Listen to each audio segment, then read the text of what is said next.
Before you look at a single listing, before you set foot in an open house, before you fall in love with a duplex on Zillow at 11 p.m., you need to know if a bank will actually lend you money. That's what this lesson is about. By the end, you'll understand exactly how lenders calculate your debt-to-income ratio, what pre-approval actually means versus pre-qualification, and what you can do right now to make sure you walk into a deal already holding the yes. This is Lesson 6 of the Property Code Free course, a full 32-lesson system that takes you from zero to closing and beyond. Let's start with the number that controls everything, your debt-to-income ratio, DTI. Lenders use this single calculation to decide whether you're a safe bet. It's not about how hard you work, it's not about your intentions, it's math. And once you understand the math, you can engineer the outcome. DTI is your total monthly debt payments divided by your gross monthly income. That's your income before taxes. The result is a percentage. That percentage tells the lender how much of your paycheck is already spoken for before you even eat. Here's how it works in real numbers. Say you make $6,500 a month gross.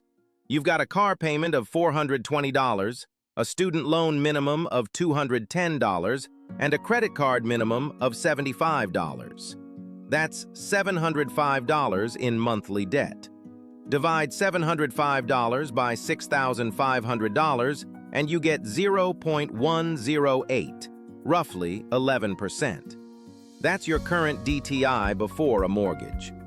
Now you apply for a home loan. The proposed mortgage payment on a $280,000 house at a 6.9% interest rate with 5% down comes out to roughly $1,940 a month, including principal, interest, taxes, and insurance, what lenders call PITI. Add that to your existing $705 in debt, and you're at $2,645 total monthly obligations.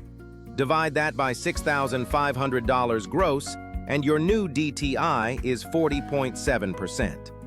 Most conventional lenders using Fannie Mae or Freddie Mac guidelines want to see a back-end DTI. That's the full number, including the mortgage, at or below 43% to 45%.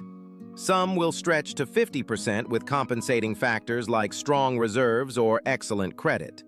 FHA loans allow up to 57% in some cases, but that's the ceiling, not the goal.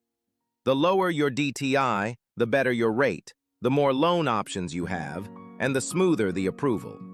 There are actually two DTI numbers lenders look at. The front-end ratio, sometimes called the housing ratio, is just your proposed housing payment divided by your gross income.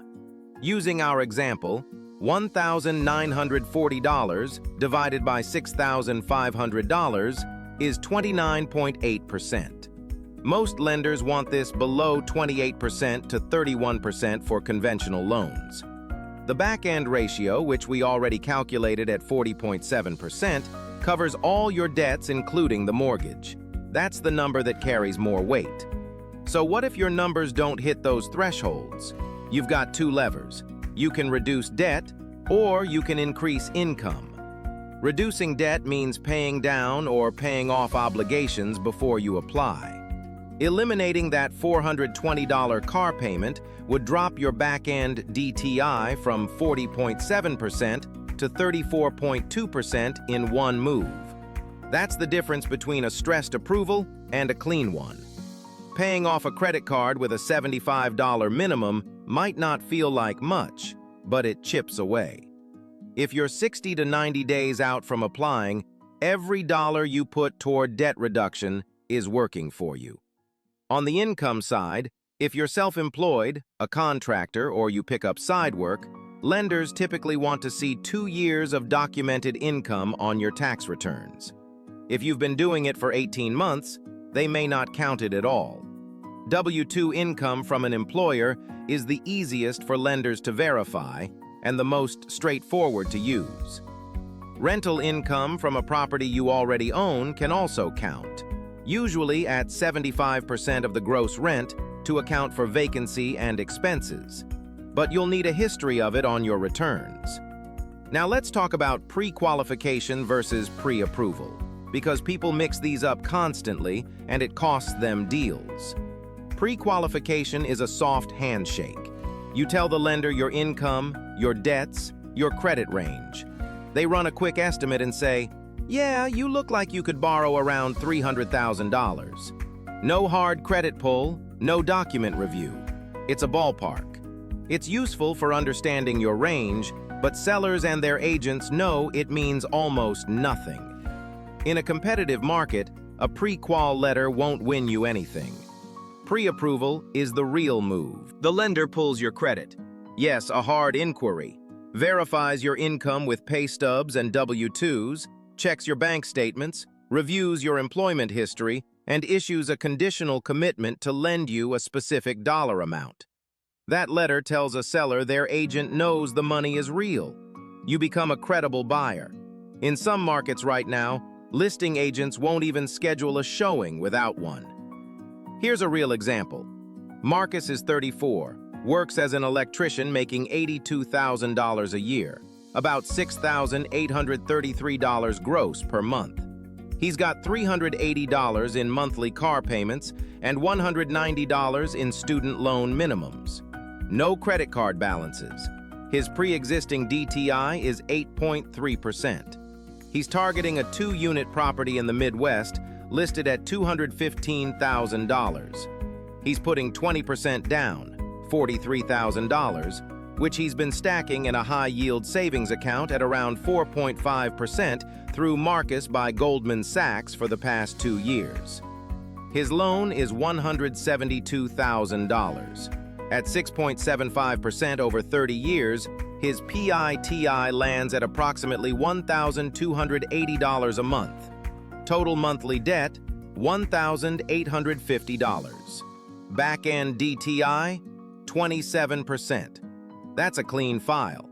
Marcus went to a local credit union, submitted his last 2 pay stubs, 2 years of W-2s, 2 months of bank statements, and had a pre-approval letter in 48 hours. He used that letter to make an offer 4 days later and was under contract in week 3 of his search. Marcus didn't get lucky. He got organized before he started looking. When you go to get pre-approved, shop at least 2 to 3 lenders. Don't just take the first offer. Check local credit unions. They often have more flexibility than big banks on DTI and lower fees. Check community banks. And if you want to see wholesale rates, you can work with a mortgage broker who shops multiple lenders at once. Use the loan estimate form. Lenders are required to give you one to compare rates, APR, origination fees, and closing costs side by side. A 0.25% difference in rate on a $250,000 loan is roughly $40 a month. Over 30 years, that's $14,400. That comparison takes 2 phone calls. One more thing about the credit pull. When multiple lenders pull your credit within a 14 to 45-day window, the window depends on the scoring model, it typically counts as a single inquiry for mortgage purposes. So don't be afraid to get multiple pre-approvals in a short window. The credit hit is minimal. The information you gain is worth it. Also know what's on your credit report before a lender sees it. Pull your reports free at annualcreditreport.com. Look for errors. Dispute anything that's wrong. A medical collection that should have been removed. A late payment that was actually on time. Errors on credit reports are more common than people think, and they can be costing you half a point on your rate right now. Your pre-approval is typically valid for 60 to 90 days. If you don't find a property in that window, you'll need to refresh it. Don't let it expire and assume it still holds. Lenders will pull your credit again and re-verify income before closing anyway. So don't take on new debt, don't change jobs, and don't make large undocumented deposits into your bank accounts between pre-approval and closing. Lenders will ask about anything that looks unusual. Here's your action for today. Pull your last 3 pay stubs, your last 2 W-2s, and your last 2 months of bank statements and put them in a single folder, digital or physical. Then go to annualcreditreport.com and pull all 3 of your credit reports. Calculate your current back-end DTI right now using everything you owe monthly divided by your gross monthly income. If it's above 43%, identify the 1 or 2 debts you could pay down or off before you apply. Then contact at least 2 lenders this week, a local credit union and either a community bank or a mortgage broker, and start the pre-approval conversation. You don't have to be ready to buy tomorrow. You have to be ready to move when the right deal shows up. In Lesson 7, we're going to break down how to actually read a mortgage offer, what the APR tells you that the interest rate doesn't, and how to decode the loan estimate so you never get surprised at the closing table. The code doesn't expire, but your window might.